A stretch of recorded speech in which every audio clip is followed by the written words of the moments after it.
Boa noite a todas, boa noite a todos. É com alegria que a gente está do Espírita Info retornando à nossa atividade do TED, Temas Espíritas em Debate, nesse início do ano de 2026. E hoje o nosso tema é sobre a caridade, com a coordenação do Ricardo Baesso. Antes da gente começar, eu vou pedir para a Arlene fazer uma pequena prece inicial e aí a gente dá início às nossas conversas. Boa noite, obrigada, Eli. Então, nós vamos agradecer, né? Vamos agradecer aos ensinamentos deixados por Jesus, vamos agradecer à espiritualidade que acompanha esse trabalho, vamos agradecer aos mentores espirituais que estiverem aqui, aos espíritos amigos de forma geral. Vamos agradecer por mais esta oportunidade de aprendermos, de compartilharmos nossas questões, nossas dúvidas e, e aprendermos para nós, para aplicarmos, né, no nosso dia a dia. E pedimos pelo Ricardo Baesso, para que o Ricardo seja envolvido em vibrações de paz, em vibrações de luz, assim como todos nós, para que ele possa ser inspirado, né? Inspirado com, através do seu, inspirado através dos seus conhecimentos e através também dos espíritos que aqui estiverem presentes e que seja possível. Então, que a paz de Jesus esteja sempre conosco, que assim seja.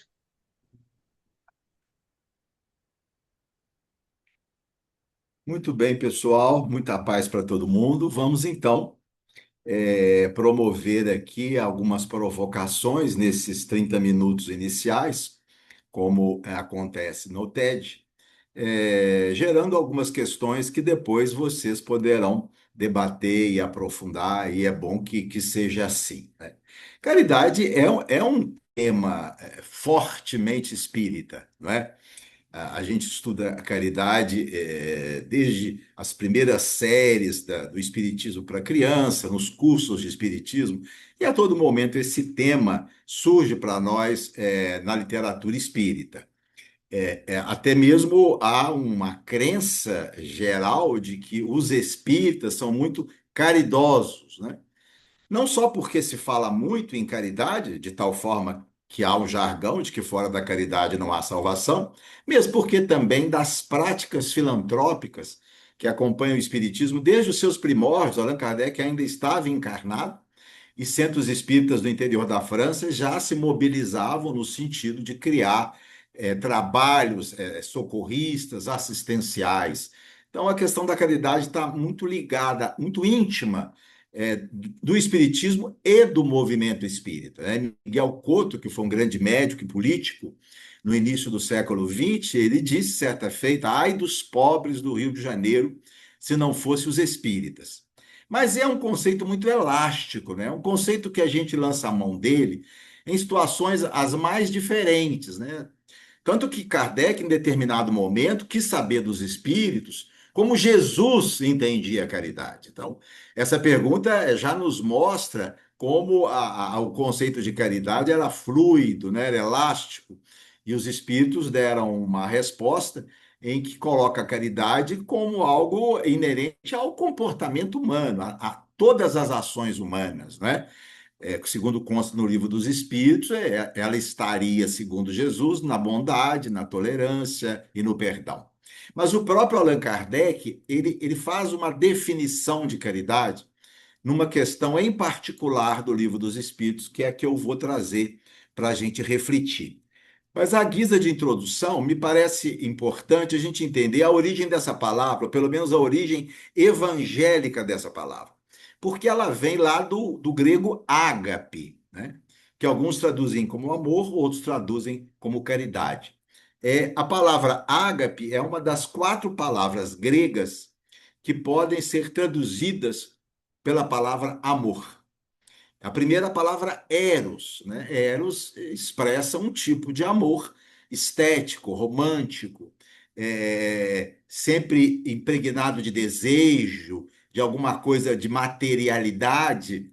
É eros que faz com que os casais se formem, constituindo as famílias. Então, é uma palavra que pode ser traduzida por amor, embora um amor ligado ao desejo. A segunda palavra grega, que pode ser traduzida por amor, é a palavra philos. Philos designa uma espécie de amor entre amigos, né? É aquele amor por aquelas pessoas com a gente tem confiança, onde a gente tem similitude de gostos, tem afinidade, gosta de estar junto, tem prazer em conversar. Então seria philos, um amor entre amigos.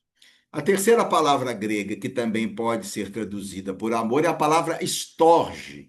Estorge é uma palavra que os gregos usavam para designar um amor familiar.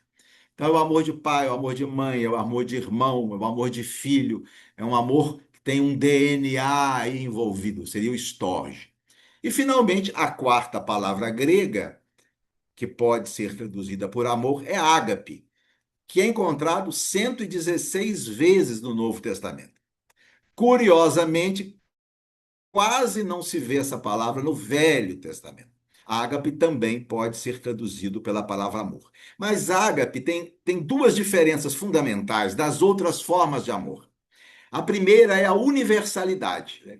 O amor ágape, ele é um amor que ele não segrega, ele não seleciona, ele é um amor exclusivo, ele é um amor geral, ele é um amor que não escolhe cor, que não escolhe grupo, porque se não for assim, deixa de ser ágape. Então, ágape é um amor universal, é geral, é por todo mundo.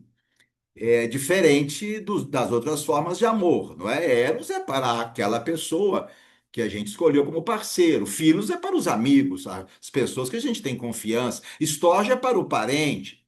Ágape não. Ágape não segrega. Ele é elástico, não tem balizas. E a segunda diferença de ágape para os outros é a incondicionalidade, quer dizer, o ágape é sempre uma forma de amor que não espera em troca. Ele está impregnado da gratuidade, diferente dos outros, né? Numa relação a dois, no Eros, um parceiro conta com a colaboração do outro, com o afeto do outro. No Filos, os amigos se ajudam mutuamente e a gente conta que na nossa necessidade o amigo esteja presente. Storge da mesma forma, é um familiar, por ser um familiar, um parente, tem obrigações para conosco. Então, nessas três formas de amor, há uma reciprocidade. Ágape não. Ágape não. Então, é aquela senhorinha que sai da sua casa à noite, dirige-se ao centro espírita, às vezes vai a pé, vai de ônibus, ou vai no seu carro, entra na sessão mediúnica, ali ela recebe dois, três espíritos, permite que eles sejam esclarecidos, consolados. Ela não sabe quem são esses espíritos, ela não tem nenhuma gerência sobre os espíritos que virão, e ao final ela vai embora sem esperar nada deles, mesmo porque possivelmente nunca mais vai vê-los. Então a gente tem aí uma bela forma de um amor universal e incondicional, ágape, num trabalho espírita muito simples. Mas a questão em que Allan Kardec trabalha o conceito de caridade, na minha avaliação, que eu trouxe para a gente conversar, é esse item aí, 893. A pergunta que motivou essa resposta aquela, qual a mais meritória de todas as virtudes.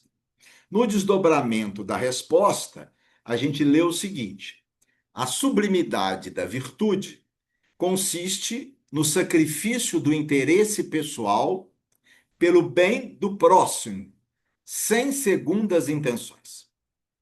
Trata-se da caridade.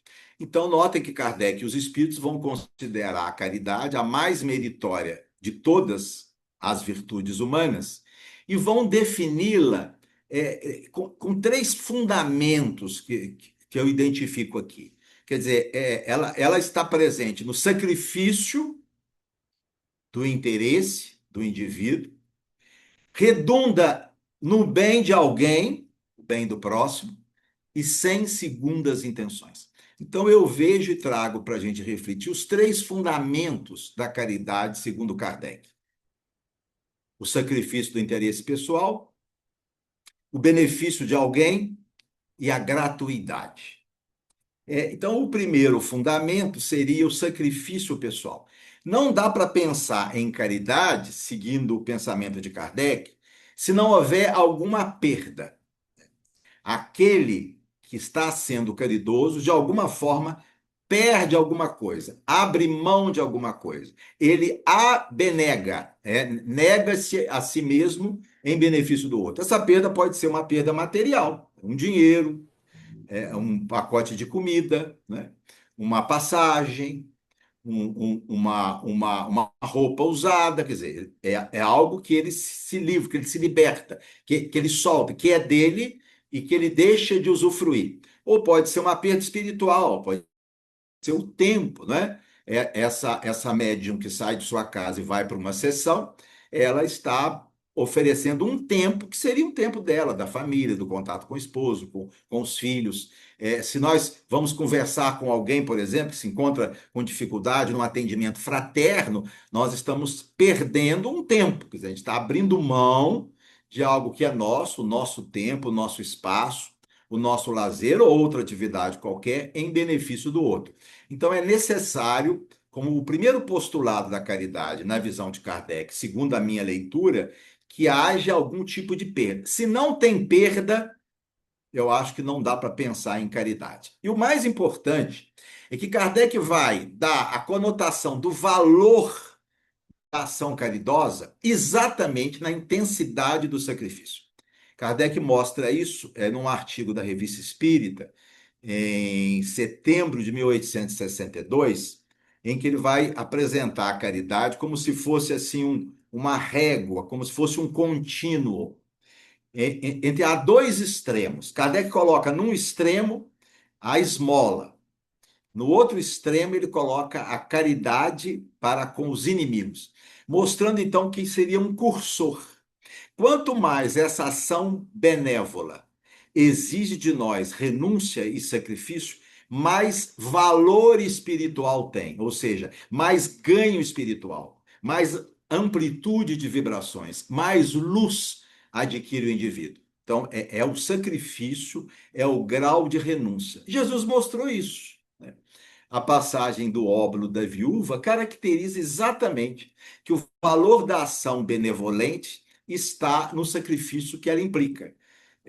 Jesus vai mostrar que a velhinha lá, que dava uma moeda mínima, fazia muito mais do que homens ricos, que davam muito mais do que ela, mas que representavam muito pouco na totalidade do seu ganho. Então, não é o quanto a gente dá que dá o valor espiritual à ação, é do quanto a gente se priva em proporção àquilo que a gente tem. Então, aí eu apresento o primeiro fundamento da caridade, na visão de Kardec, que é a perda. A perda precisa estar presente. O segundo fundamento está no bem do próximo, né? Vamos lembrar a questão. Ela consiste no sacrifício do interesse pessoal em benefício de alguém. Se ninguém se beneficia, não dá para falar em caridade. Mesmo que o indivíduo se sacrifique de alguma forma, mesmo que para ele represente uma perda, um sofrimento, um esforço, se ninguém ganha, não dá para se falar em caridade. Daí o pensamento que Kardec apresenta também no Livro dos Espíritos, que ser bom é ser útil. Então, o que caracteriza a ação caridosa é a sua utilidade. Alguém precisa se beneficiar do meu sacrifício para que isso seja considerado um ato caridoso. Aí a gente começa a analisar algumas questões, como, por exemplo, as mortificações. Kardec critica duramente no Livro dos Espíritos, também no Evangelho segundo o Espiritismo, as práticas de mortificações muito caras à tradição católica no passado, em que as pessoas se batiam, se privavam de determinadas coisas, ficavam longos jejuns, né? Sem comer determinados alimentos, às vezes vários dias. Kardec dizia que isso tudo não tem nenhum sentido do ponto de vista de valor espiritual, né? Porque isso não há ganho para ninguém, né? O indivíduo se priva de algo, traz para ele um sacrifício, uma renúncia, um sofrimento, mas ninguém ganha. Então, a gente já exclui aí do conceito de caridade as mortificações. As práticas meditativas, que são muito boas, hoje a gente tem muitas evidências da psicologia clínica de que as práticas meditativas são muito úteis no combate ao transtorno de ansiedade, no transtorno de depressão, no combate da insônia. Há todo um rol de condições que é cientificamente comprovado que as práticas meditativas são boas. Mas não podemos incluí-las na categoria da caridade, porque a prática meditativa é boa para quem faz. O benefício é do próprio indivíduo. E a caridade, de volta, é que alguém tem que se beneficiar daquela minha ação. Aí a gente traz até como uma reflexão, que a gente pode depois ouvir a opinião de vocês, porque é extremamente controverso, até que ponto a esmola pode ser caracterizada como caridade. Não, mas espera lá, eu estou me privando de alguma coisa e estou beneficiando alguém. Mas será que aquela esmola que eu dou para aquele indivíduo em dada situação é bom para ele?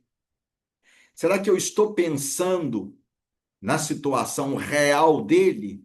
Ou eu apenas estou me livrando de um peso, de uma culpa e mantendo na indolência o indivíduo que precisava, na verdade, mudar as suas concepções de vida? Kardec foi muito duro na questão da esmola, né? A gente sabe que Kardec, no Evangelho segundo o Espiritismo, ele chega a usar a expressão profissionais da mendicância, né? Quando ele vai narrar a situação de uma senhora que vai com a filha socorrer pessoas numa região muito pobre, e ele diz: não são profissionais da mendicância aqueles que ela vai socorrer. São pessoas realmente da miséria oculta, pessoas que estão sofrendo e que não estão se mantendo naquela situação por benefício, por indolência, enfim, seja o que for. A esse respeito, a gente se lembra, traz aqui mais uma vez aquele diálogo de Kardec com o Espírito São Vicente de Paulo, naquele célebre artigo da Revista Espírita de julho de 58, quando São Vicente de Paula, fazendo uma apologia da caridade, vai dizer que a gente deve socorrer a todos sem olhar a quem, sem indagar da falsidade, enfim. A caridade, ela não pode avaliar a situação do que pede. Kardec não concorda e dá esse pensamento aqui, olha, dar sem discernimento às pessoas que poderiam ganhar a vida num trabalho honesto será estimular o vício e a preguiça. Se os preguiçosos encontrassem aberta com muita facilidade a bolsa dos outros, multiplicar-se-iam ao infinito em prejuízo dos verdadeiros infelizes. Então, eu penso, vocês ficam à vontade para discordar, que a esmola pode sim ser caracterizada como um ato de caridade em dadas circunstâncias, não em todos, porque há situações que o que aquela pessoa precisa é de outros recursos, né? Meu pai sempre gostava de contar a atitude do senhor Abel Gomes, que foi precursor do movimento espírita na Zona da Mata, na cidade de Astolfo Dutra, e hoje é uma entidade que participa do movimento espírita, há mensagens dele através do Chico. O senhor Abel Gomes, que era um cidadão, um cadeirante, um alfaiate modesto, e que quando frequentemente chegava à sua alfaiataria pedintes, ele se antecipava e lhe oferecia um serviço. Era muito conhecido esse hábito do senhor Abel, né? Aqueles pedintes comuns na cidade do interior, geralmente muito conhecidos, né? Quando chegava um deles, ô, senhor fulano, que bom que o senhor está aqui, eu estou precisando mesmo dar uma passada no meu jardim, no meu quintal, quem sabe o senhor pode me fazer isso, né? Ou quando vinha lá aquela mendiga tradicional, ô, dona fulana, que bom que a senhora veio, estou com umas roupas aí para passar, quem sabe a senhora me ajuda? E aí ele remunerava dignamente aqueles indivíduos. Então é um tema para a gente refletir também. E, finalmente, o terceiro fundamento da caridade, que é a questão da gratuidade. Então, o primeiro fundamento é a perda, é o sacrifício pessoal. De alguma forma, o indivíduo tem que abrir mão de alguma coisa. O segundo tem que beneficiar o outro, e esse tem que ser um benefício real, não um falso benefício, um benefício real. E o terceiro, não pode esperar nada em troca. Não pode ter retorno. Se tiver, anula o conceito de caridade. Então, o interesse pessoal é exclusão. Embora até possa ser uma coisa boa. E aí é importante a gente fazer uma diferença entre fazer o bem e ser caridoso. Eu posso fazer alguma coisa que é boa e ainda assim não ser caridoso. Por quê? Porque há algum espírito de interesse por trás, né? O espírito da gratuidade não está presente. Por exemplo, um vereador que monta uma clínica de fisioterapia no bairro para atender gratuitamente as pessoas. Ele está fazendo uma coisa boa? Está. Não é uma coisa ruim oferecer um tratamento fisioterapêutico gratuitamente. É uma coisa boa. É caridade? Não, porque ele está fazendo isso esperando que aqueles beneficiados votem nele na próxima eleição. Um adolescente que vai visitar idosos numa instituição, obrigado pelos pais. Ele está fazendo uma coisa boa? Está. Visitar idosos é uma coisa boa. Está sendo caridoso? Não, porque ele está ali para atender a uma pressão da família, para agradar os pais, etc, etc.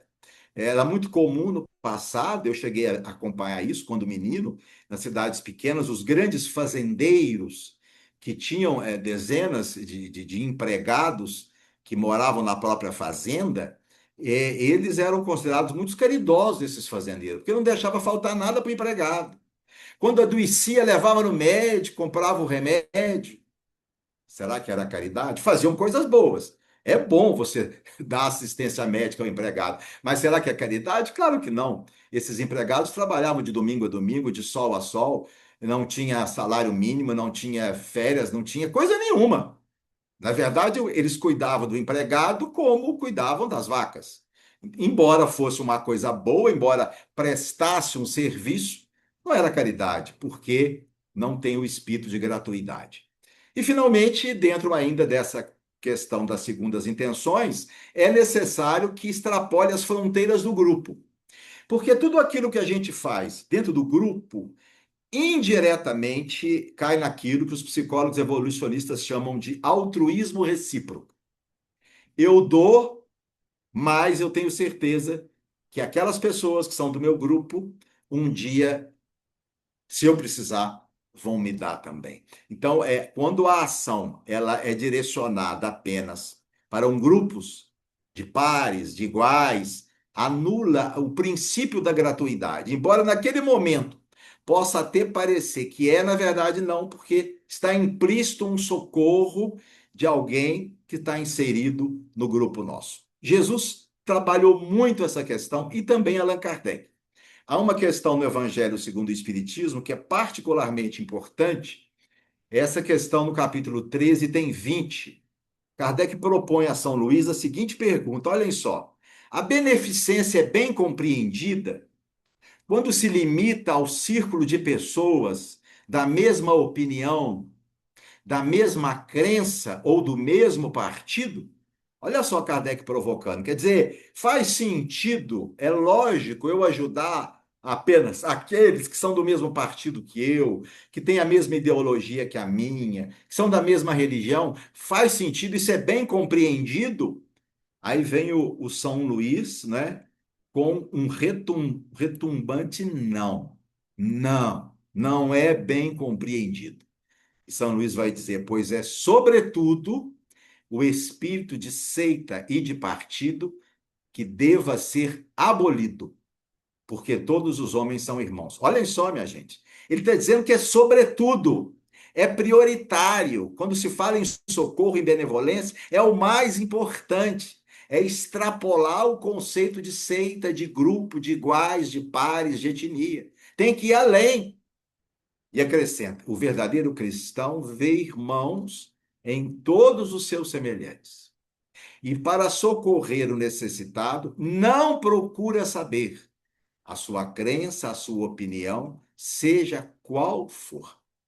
Isso em Jesus é admirável. Quando a gente procura pegar os temas da filosofia moral de Jesus, sobre essa ótica da universalidade, da incondicionalidade da ação, a gente vê como Jesus, já naquela época, se preocupava com isso. Nas falas de Jesus, isso se ressalta. Quem é minha mãe? Quem são meus irmãos? Se vocês não forem capazes de abandonar esse ou aquele, ou seja, de transcender a sua parentela, se vocês amarem apenas aqueles que vos amam, olha só, que vantagem terão, não é? Generais nazistas que dizimaram milhões de judeus eram ótimos pais, eram bons esposos, eram ótimos vizinhos e fizeram aquilo que fizeram. E a palavra do bom samaritano, em particular, que a gente habitualmente usa como apologia à caridade, ela é muito mais uma apologia ao socorro ao diferente. Porque a pergunta que motiva a construção dessa história é a seguinte: quem é meu próximo? De quem eu preciso me aproximar? De quem eu tenho a obrigação de me aproximar para socorrer? E o judeu fez essa pergunta porque o discurso de Jesus era estranhável. Jesus estava falando de um amor universal que eles não entendiam, que incomodava profundamente a etnia judaica, que a gente sabe que desde as tradições, talvez até que extrapolam o planeta Terra, já traziam essa coisa muito próxima, muito fechada. E eles estavam incomodados com o discurso de Jesus. Então ele quer saber quem é meu próximo. Jesus então constrói uma história em que os personagens são de etnia diferente, de religião diferente, são adversários políticos, o samaritano e o judeu. E Jesus então vai lembrar da necessidade da convivência com os diferentes. Num dos pensamentos muito significativos de Jesus, quando ele vai dizer: se alguém me obrigar a caminhar 1.000 passos, caminhe 2.000. Vindo ao encontro daquilo que hoje a psicologia chama de teoria do contato, a hipótese do contato, ou seja, para desfazer os estereótipos, combater o racismo, conviver com aquele diferente, conviver com aquela pessoa que nos incomoda, porque será na convivência que nós vamos ver um outro lado, ele vai poder ver coisas diferentes em nós, e é com o estar junto, ocupando o mesmo espaço, vivendo os mesmos problemas, que as diferenças vão ser diluídas. Então, se alguém lhe obrigar a caminhar 1.000 passos, caminhe 2.000. Então, no pensamento de Jesus, expressa esse conceito da caridade, da absoluta gratuidade, da universalidade da ação. Era o que eu tinha aí como motivação para vocês e ficaria muito feliz se vocês participassem.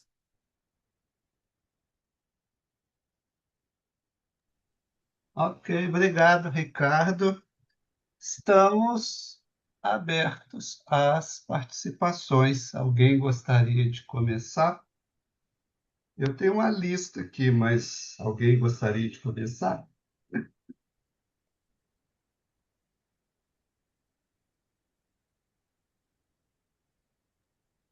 Boa noite. Eu vou começar então, tá? Tá.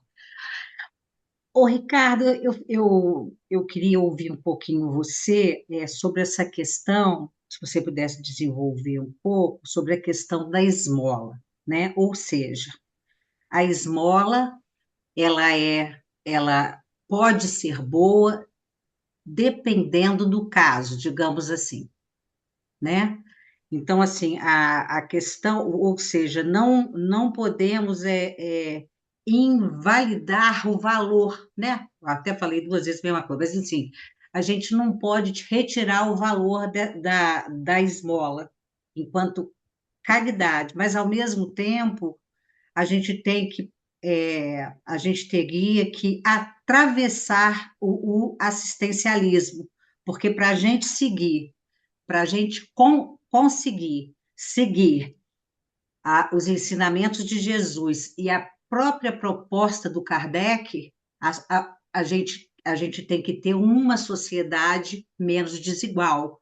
Ou seja, a esmola e a caridade pode também ser através de uma conscientização crítica, através de estimular as pessoas a batalhar para mudar, ou pelo menos para entender a situação delas, por que estão ali, para batalhar. Então, eu queria que você falasse um pouco sobre isso. Não precisa ser agora, é você que sabe, tá bom?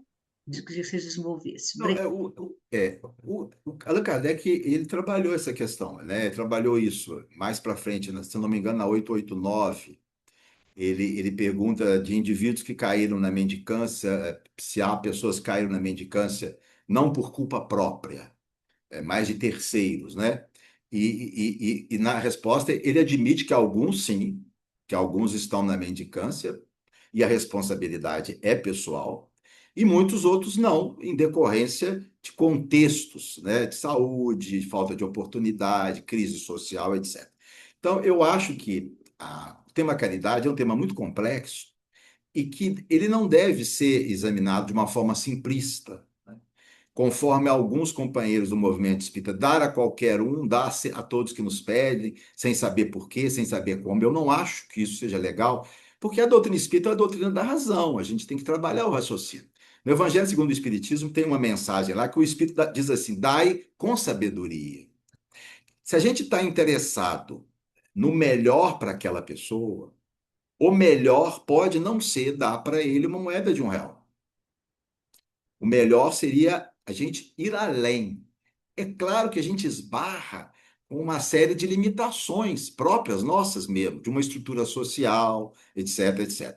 Mas o que Kardec fala é que nós não somos, nós não seremos absolvidos dessa situação se não tivermos uma atitude um pouco mais ousada, no sentido de lutar contra a desigualdade social, de procurar ser mais participativo, de tentar sensibilizar esse indivíduo, como fazia sua Abel Gomes, para uma mudança de vida, tentar oferecer uma oportunidade para alguns casos em que isso é possível, né? Então, eu acho que eu não sou contra a esmola na sua generalidade, eu acho que ela tem que ser pesada, analisada e ver se isso é o melhor que a gente pode fazer. E muitas vezes eu acho que não. Eu me lembro de alguns casos de pacientes meus, mas esse foi um caso em particular. Ele me procurava no SUS sempre para pedir um atestado. E ele dizia que ele não tinha condição de trabalhar. Ele chegava lá muito desanimado, muita dor no corpo, essa coisa toda. E eu ficava assim, sensibilizado, lhe dava um laudo. Às vezes ele conseguia encostar, outras vezes não conseguia, mas ele voltava. E a gente foi levando. Até que certa feita eu verifiquei que aquele indivíduo, na verdade, ele tinha condição de trabalhar. E que o que eu estava fazendo ao dar aquele laudo, eu estava, na verdade, mantendo ele numa situação que era ruim para ele. Não vou nem falar da sociedade, claro, também para a sociedade, mas para ele, como um espírito reencarnado. E eu passei a lhe negar, dizendo que eu achava que ele tinha condição de trabalhar. E passam-se os meses e os anos, e eu vou reencontrá-lo depois arrumadinho, bonitinho, trabalhando, uma vida digna. Quer dizer, em algum momento alguém precisou dizer não para ele e dizer que ele tinha que mudar o rumo. Então eu acho que a gente tem que pensar mais profundamente. Tem uma frase do Brennan Manning que eu acho sensacional. Ele, a respeito de Deus, ele diz assim: pensa em grande a respeito de Deus. Pensa em grande. Não pensa pequenininho, não. Então, eu acho que a gente tem que pensar grande em torno das nossas ações, quando efetivamente a gente está preocupado com o outro. E não se livrar de um sentimento de culpa, tá? E não simplesmente dar para a consciência ficar tranquila. Isso aí é outra história, mas preocupado com o indivíduo realmente. Eu acho que não é simples, mas eu acho que é algo, é uma utopia que a gente pode vislumbrar um dia. Obrigada, Ricardo. Éder, Boa noite a todos. Eu vi uma vez o Valdo Vieira fazer um comentário dizendo o seguinte, que o Kardec, quando ele ia para o lado religioso, ele foi muito para o lado religioso, ele deixava muito a desejar. Realmente aí tem alguma coisa a ver, sim. Primeiro ponto aí, sacrifício. sei por que tem que fazer sacrifício para ser caridoso. Por que tem que fazer sacrifício? Vou citar um caso para você. Aí em Juiz de Fora, houve uma vez uma explosão aí no Paiol de Pólvora e caiu uma trave na cabeça da criança. Ele ficou aleijado, cresceu. 20 anos depois, eu fui trabalhar lá no serviço de saúde do Exército e tinha um médico novo, mais recém-formado, que trabalhava lá, era o chefe lá. E deparando com aquele processo lá. 20 anos parado. Ele falou, olha, vamos botar isso para frente, vamos ver isso aí. O que ele estava reivindicando? Ele estava reivindicando o amparo do Exército, porque foi o Exército que explodiu o negócio. Então, estava parado, e aquilo ia ficar lá. Nós botamos para frente, fomos atrás, fizemos exame de saúde dele, e constatou, pegamos prova, jornal, etc. Resultado, ele foi reformado com um soldo de sargento. E ele pedia picolé, empurrando o picolé com uma mão só, porque a outra mão não funcionava, morava lá no Arado, num lugar triste, pobre mesmo, quase não dá para chegar lá. Fomos lá e avisamos para ele, ó, você agora vai ganhar, até morrer você vai receber. Você pronto. Eu acho que é uma caridade enorme, não existiu sacrifício nenhum. Como, por que sacrifício? Esse negócio de sacrifício é verbalização das igrejas aí, os caras que falam que o cara tem que sacrificar, deixar de fazer isso para dar dinheiro lá para a igreja, quer dizer, botou isso aí como um negócio necessário. Eu acho que não. Na sua profissão, um médico pode ser caridoso o tempo todo. Um pintor que estava pintando a casa lá em casa, falou assim, eu queria ser mais caridoso. Eu falei, pinta direito, cobra direito, não engana o cliente, você está sendo caridoso. Então, é sacrifício, não. Primeiro ponto. Segundo ponto, esse negócio de que depois que faz o negócio não quer retorno. Olha, gente, depende do retorno. Esse vereador aí que fez o negócio e vai ter um retorno, ele vai utilizar o retorno em favor ainda da obra, tá tudo certo. Ele não pode pegar o retorno e botar no bolso. Então, eu acho que nós temos que, modernamente, atualmente, tem que parar com esse negócio dessa pieguice de que tem que sacrificar, tem que sofrer, não tem não. Você pode ser caridoso no seu dia a dia, no seu trabalho, nos pequenos gestos. Então, isso aí não está falando de uma pessoa que se candidata a ser caridosa, está falando de uma pessoa que se candidata a ser santo. E tem um livro do João Baldo Ribeiro que chama o Santo que não acreditava em Deus. Era um indivíduo que não tinha nada de santidade, mas fazia tudo bem. E para terminar, a parábola daqueles dois meninos lá, filho do homem lá que falou, deu ordem para eles, um falou, não, pode deixar, vou fazer, e não fez nada. O outro falou, não, não vou fazer nada não, e fez tudo. Quem é que está certo? Então, essa pieguice, eu acho que já não cabe mais.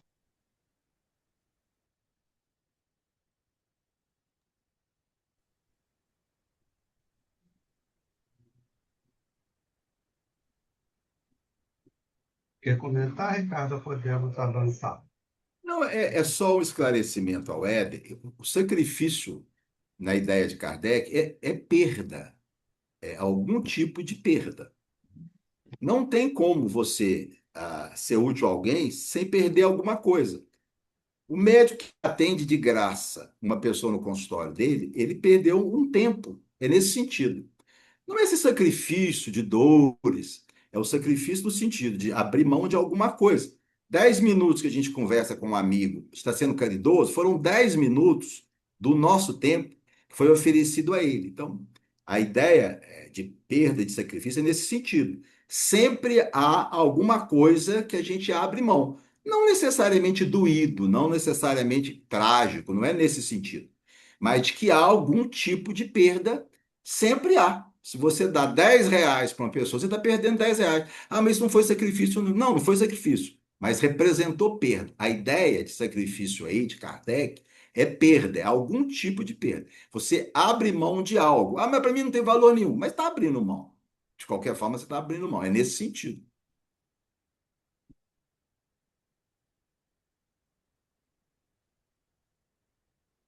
O Éder, deixa eu só aproveitar, senão eu não falo.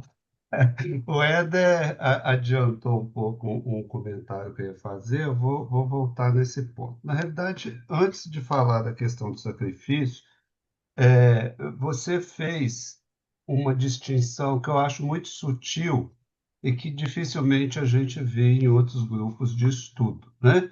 Que é uma diferença entre fazer o bem e a prática da caridade. Porque, via de regra, caridade é entendida como esse bem, e todo bem que é feito seria caridade, né? Pelas colocações que você fez, parece possível a gente fazer uma distinção, né? No sentido de dizer que nem todo bem que é feito encaixaria completamente nesse conceito de caridade que está sendo apresentado, né? Embora eu acho que essa é uma distinção muito sutil. Esse é o primeiro ponto.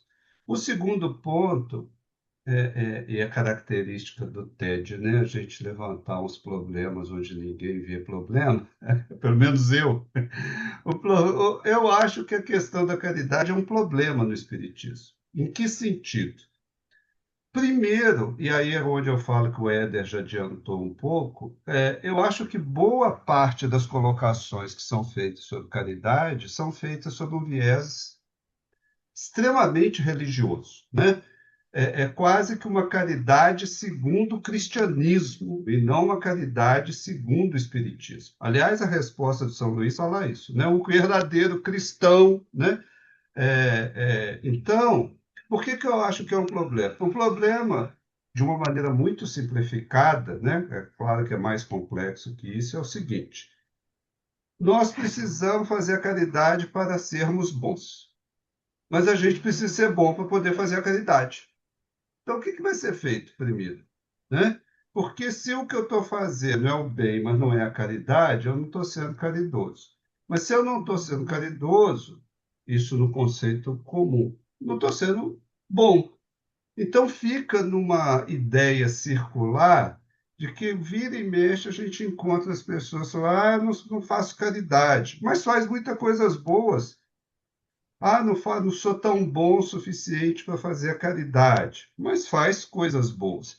Porque fica essa ideia de que, assim, se a gente for seguir à risca esses três itens, a pessoa já está em um bom estado, né? Ela vai fazer caridade para quê? Para crescer mais. Mas para chegar a fazer isso, ela já teve que crescer. Uma questão circular que eu acho que, assim, talvez no discurso espírita, né?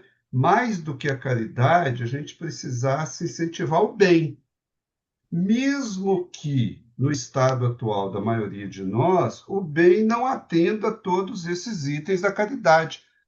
Eu fiz o bem por interesse, mas fez o bem.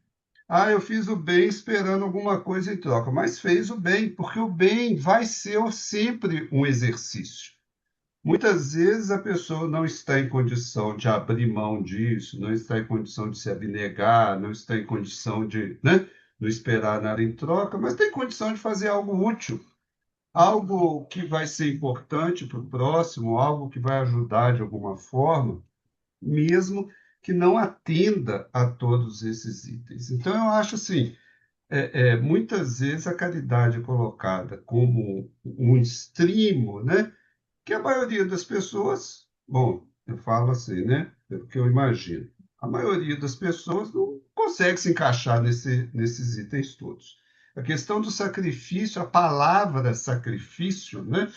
Que tem origem sacro, ofício, ofício sagrado, vem diretamente do sacrifício que eram feitos por todas as religiões ao longo dos milênios. Desde o sacrifício primeiro com humanos, depois com animais, depois com bens materiais. Então, é sempre uma ideia religiosa de que é preciso perder alguma coisa para ganhar outra, que é o reino dos céus, que é o reino do bem, que é a evolução espiritual, no sentido dos espíritos, né? Então, fica implícito na ideia de sacrifício de que é uma coisa sagrada, que é uma relação divina, né? com o divino, né? Eu não sei se o pessoal ainda fala isso hoje, mas quando eu era criança eu ouvi isso muito, né? As pessoas falavam assim: Quem dá aos pobres, empresta a Deus. Quem dá aos pobres, empresta a Deus. Ou seja, Deus está contraindo uma dívida porque eu fiz alguma coisa aqui, né? Ele passa a me dever a minha, né, satisfação, principalmente depois da morte, porque eu fiz a caridade, né? Eu acho que a ideia de sacrifício, a valorização da ideia de sacrifício, leva muitas vezes as pessoas a fazerem isso, no nível que a gente está, é óbvio, né? No nível que a gente está. Nos textos espíritas, a ideia de sacrifício algumas vezes é apresentada como sacrifício das imperfeições morais. E que eu acho que esse ponto é que a gente precisa valorizar. A omissão em fazer o mal. A tentativa de se evitar o exercício do orgulho, da vaidade, da inveja, que, por sua vez, muitas vezes não vai aparecer, não vai ser visível, mas é um sacrifício para a pessoa, né?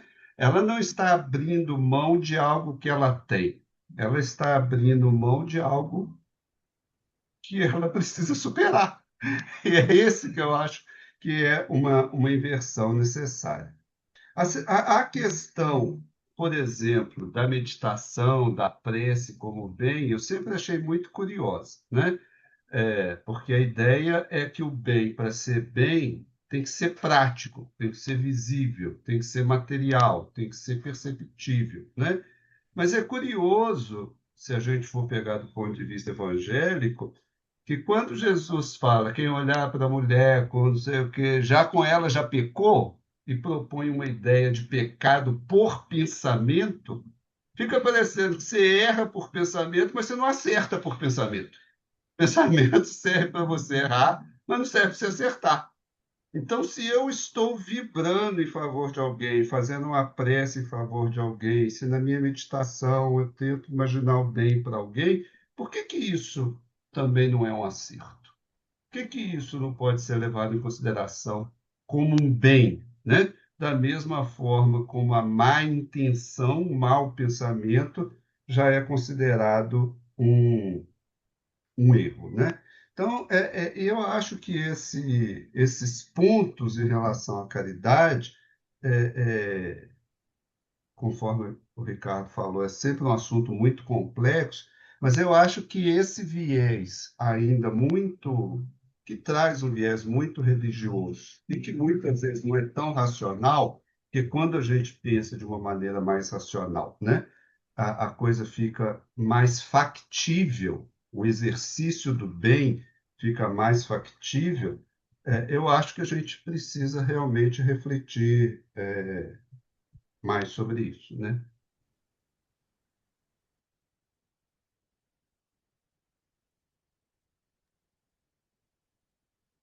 Ok? Minha vez? Paulo? Sim. Paulo? Boa noite, pessoal. Como estamos? Ricardo, muito obrigado pela reflexão, né? Eu sempre vou falar isso sempre nesse grupo. Eu acho que ele atende integralmente ao propósito, ao seu propósito é uma palavra que está na moda, né? Mas ao seu objetivo, né? E eu acho que alguém disse, acho que foi o Humberto, né? Pelo que eu conheço do Eli, isso tem muito dele, né? O Eli se propõe a cumprir o que ele se coloca como objetivo. Então, esse grupo me atende muito. Eu lamento que às vezes não posso estar aqui. Agradeço muito, em particular, a reflexão do Ricardo nesse encontro, né?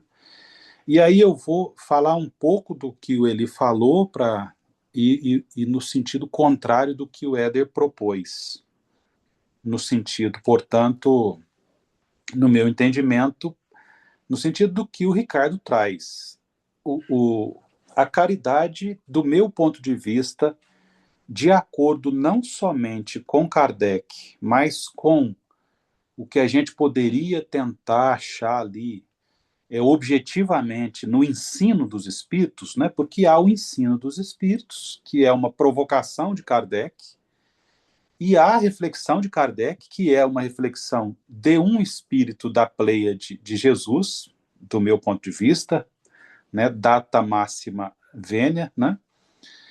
Mas a mim me parece que o sacrifício, sim, e a perda é um componente da caridade, em se considerando que não há caridade para um espírito puro.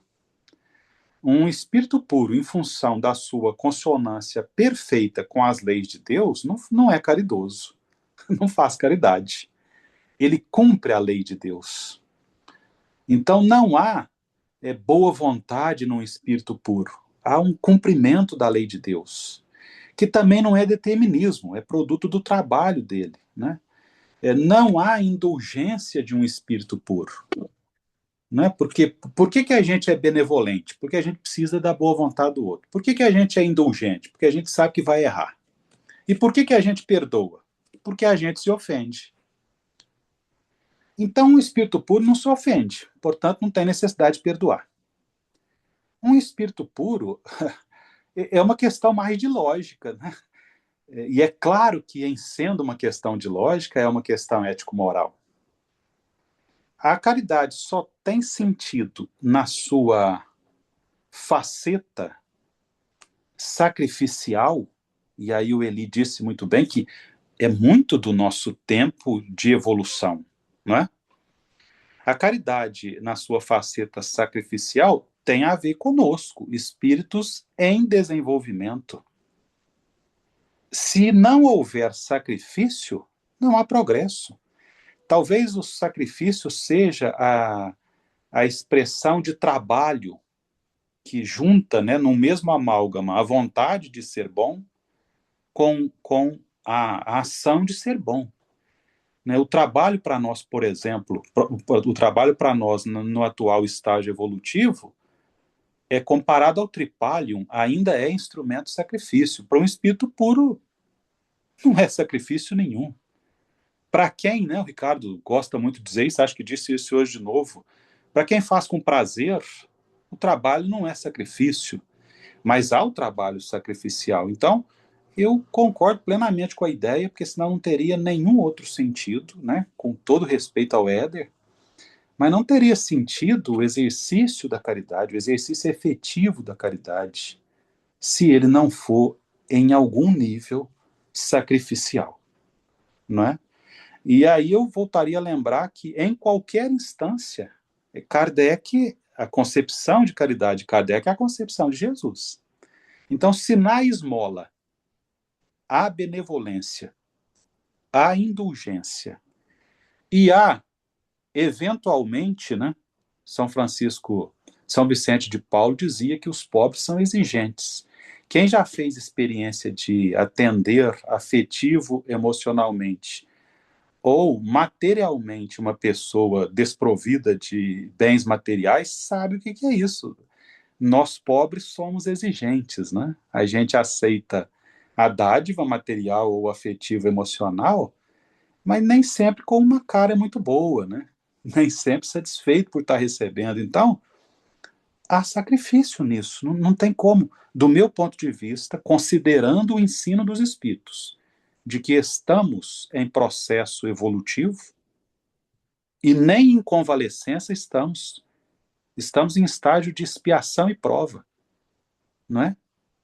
E estando nesse estágio, a caridade é, sim, sacrificial. E aí eu gosto muito da ideia que o Eli trouxe, né? Porque ela nos remete a uma tradição multimilenar. O sacrifício talvez seja o grande ato humano ao longo da história, né? Todos os grandes caras fizeram sacrifícios, seja na família, seja na nação inteira, né? Há sempre na benevolência, na ação boa, que muda os rumos da humanidade, em cada um de nós e como coletividade, há um quê de sacrifício. Se a caridade está em sintonia com as leis de Deus e com isso tudo que é o bem, ela tem sim um quê de sacrificial. Não sei qual, né? Mas eu posso dizer por testemunho, ela também é bem-humorada, né? Quando a gente faz a caridade material ou afetiva emocional, ela é engraçada às vezes é doída, né? Às vezes é cansativa, mas ela é sacrificial também, né? Com todo respeito à divergência.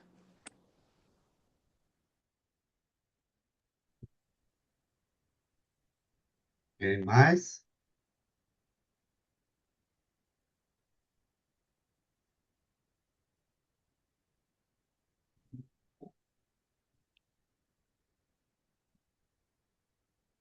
Várias observações, questões? Eu queria fazer uma pergunta. Ah, o Éder levantou a mão. Então, Pode fazer, depois eu passo para ele.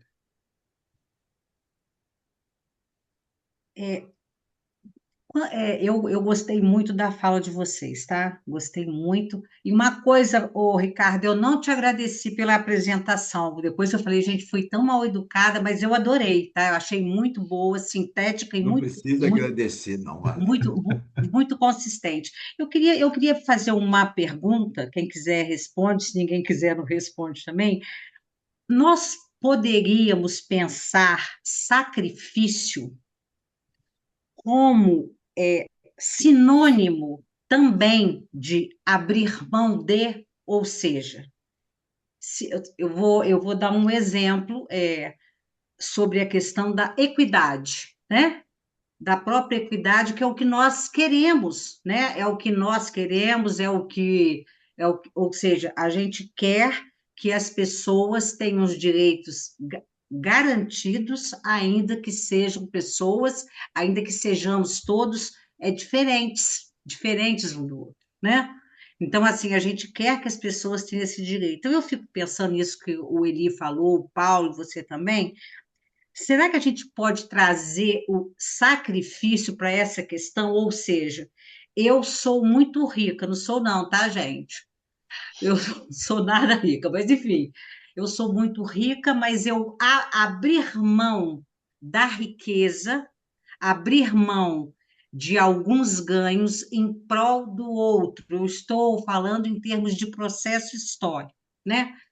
Isso seria sacrifício? Eu acho que eu acho, Arlene, que você pegou exatamente, a questão é essa. O sacrifício aqui no texto, Kardec coloca o sacrifício do interesse pessoal. É exatamente isso, é abrir mão de algo que lhe pertence. Não um sacrifício no sentido de grandes renúncias, grandes dores, não é nesse sentido, na leitura que eu faço, do que Kardec está falando. É abrir mão de algo. 10 minutos que eu ofereço a uma pessoa que está precisando muito de uma conversa amiga, são 10 minutos que eu abro mão do meu tempo. É nesse sentido. Isso não custou sacrifício nenhum para mim, mas representa perda. Eu acho que é isso que Kardec quer dizer. É abrir mão de algo. Eu acho que é nesse sentido. Eu acho que você usou uma expressão muito boa aí. Tá bom, obrigada. Éder, depois o João. Eu vou falar só duas coisas aqui e passar para o João. Eu acho o seguinte, não foi falado aí na satisfação de fazer a caridade. E é uma coisa impressionante. É uma alegria quando você faz alguma coisa para outras pessoas. Agora, nós não estamos ainda em condições de não reivindicar para nós um bem em troca. Nem que seja o bem da salvação, né? Não dá ainda. Nós não somos espírito puro. E digo para o Paulo o seguinte: a codificação do Kardec não foi para espírito puro, não. Foi para nós. Espírito puro nem precisa ouvir isso aí, não, né? Já está muito acima. Mas o assunto é muito complexo. Eu vou parar por aqui e passar para o João, senão acaba falando bobagem. Eu acabo falando bobagem. João? Boa noite, meu povo. Eu pensei que eu estava entendendo aí. Paulão falou aí, confundiu, foi tudo aqui na minha cabeça. Eu fiquei pensando. Eu achei tão bem organizado, bem estruturado aí a apresentação do Ricardo. Eu acho que devia colocar assim, tipo assim, a bula de remédio, distribuir nas casas espíritas, para a pessoa saber o que é bem, o que é caridade, desinteresse. Achei muito bom, Ricardo, muito mesmo. Aí o Paulão falou. Aí, se o espírito puro, Paulão, não faz caridade, O espírito atrasado também não faz caridade. Quem é que faz caridade? Sobrou para ninguém. Eu estava pensando nisso aí. Mas eu queria falar sobre os tipos de amor que o Ricardo usou. O termo aí, eros, o da família, amigos e o ágape. A definição de caridade é essa: sacrifício do interesse pessoal e tal, sem segunda intenção, ela cai no ágape, né? Foi isso que você colocou. Mas, no caso, a gente teria que amar todo mundo através do ágape? Ou teria uma função, o eros, os amigos? Porque eu fico pensando, eu já vi isso em relacionamento, por exemplo, o amor que o marido deve ter pela esposa não é o ágape, é o eros. Porque no ágape, por exemplo, não vai ter exigência de fidelidade. Entre amigos, cordialidade, quer dizer, se você misturar ágape com eros, com filos, não dá uma confusão, todo mundo tem que usar só o ágape, ou cada um tem a função? Essa é a pergunta. Então, aí eu volto para você, João. O marido que vai buscar a esposa que chega de uma viagem na rodoviária, ele está fazendo caridade?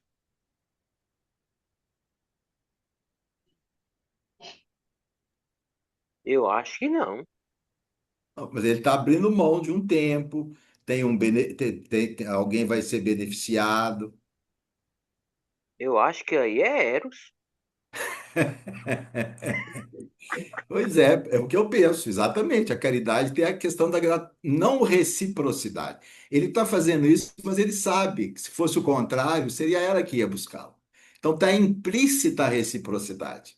Concorda? Aí, nesse caso, a gente exercita o ágape com quem? Se não é com os amigos, não é com o parceiro, não é com a família, com quem seria? Com os desconhecidos?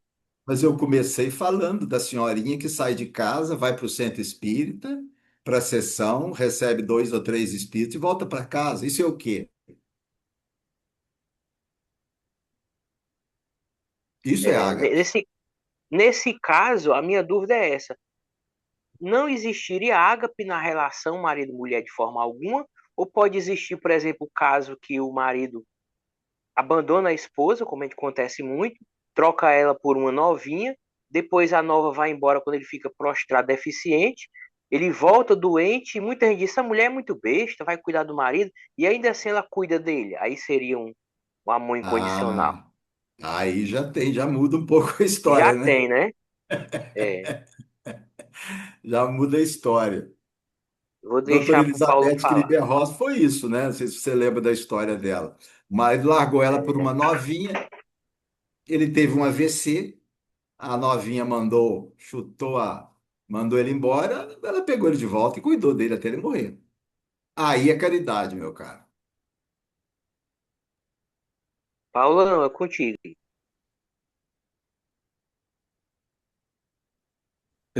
Espírito atrasado faz caridade, João. Sem dúvida. Se não faz, além de atrasado, ele é besta.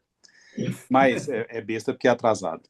Mas, enfim, o espírito puro não faz caridade exatamente pelo que o Éder falou. A doutrina espírita é para nós, espíritos ainda em evolução no estágio que estamos, porque evoluiremos sempre. Evoluir é dar a volta, né? Eu não sei se a volta vai ficar maior ou mais grande, como a gente diz aqui no sul de Minas, se ela vai ficar mais rápida, mais lenta, mas a gente vai continuar evoluindo, dando voltas, né? Outro dia eu usei uma expressão em outro grupo, quase me bateram, né? Eu falei dar voltas de retorno ao seio de nosso Pai. Aí alguém quase que me colocou na cruz porque eu falei que Deus tem seio, né? E eu falava do espaço entre as mamas, que chama seio, não falava das mamas. Então não sei se a pessoa me bateu porque ela achou que eu fui erótico ou se ela, né, enfim, que eu estava humanizando Deus. Mas o que eu, assim, entendo é que espírito atrasado evolui, né? Agora, a minha questão não era essa, eu fico brincando, perdi o negócio. Você instigou o Ricardo a falar sobre. Desculpa. Ah, não, sim. E aí também não sou especialista. O ágape é. Isso. Mas, veja, essas categorias filosóficas que não são conceitos, né? São categorias, elas não são definições, muito menos conceitos, e aí a gente poderia falar sobre isso, mas elas são noções. E por serem noções, por exemplo, uma apropriação muito devida foi a apropriação que a psicologia fez desses conceitos. E nessa apropriação há muita clareza entre os teóricos de que não há seres ágape, ou seres eros, ou seres filia. Não, há seres ágape, eros e filias ao mesmo tempo. Então eu não conseguiria separar no amor passional, não é, que eu sinto em mim, do amor ágape. Eu me vejo apaixonado pelos oradores que me fazem pensar melhor. Eu me vejo apaixonado pelos autores dos textos. E é uma paixão que não é carnal, mas é eros. Não tenho nenhum desejo carnal, né? Mas é eros, não é ágape. Porque não é desinteressado, é interessado. Eu fico lendo, estou lendo de novo George Orwell. Estou interessado em outras coisas dele. Então, sim, o cara que vai buscar a esposa na rodoviária, talvez ele esteja interessado em um beijinho. Mas eu tenho certeza que se ele ama, ou mais, se ele amou apaixonadamente aquela pessoa, e o contrário também é verdadeiro, a ágape e a filia ali. Eu não tenho nenhuma dúvida disso, porque apesar do amor ser trifurcado, quadrifurcado, ele é amor em essência. Esse amor que Jesus nos deu, né? Eu tenho certeza que Jesus se apaixonou por muitos que cruzaram o caminho dele. Tenho certeza absoluta. E tenho certeza absoluta que o Dan Brown estava totalmente errado quando falou que ele teve qualquer coisa com a Maria Madalena além do amor. Ágape, filia e essa paixão que ele tem por todos nós, pela humanidade em cada um de nós, por toda a humanidade, e vai continuar tendo, né? E não consigo separar. Eu quero continuar apaixonada até a imortalidade, né? É isso. Muito bem. Estamos no nosso horário. Não posso abrir mais uma pergunta, senão a gente fica o resto da noite aqui, né? Apesar de faltarem 2 minutinhos para o horário oficial. Mas nós voltamos a agradecer ao Ricardo por ter instigado, né, essa discussão sobre um tema que para muitos é um tema resolvido, mas como a gente vê, não é, né, como várias coisas na doutrina espírita. E agradecer a todos que estiveram presentes e aqueles que vão acompanhar também posteriormente a gravação lá no nosso canal do YouTube. Daqui a 2 semanas nós estamos de volta com mais um TED, mais um tema para as nossas discussões. Boa noite a todos, boa noite a todas e até a próxima, então. Tchau, tchau, pessoal. Bom final de semana. Boa noite, turma. Adorei, tá?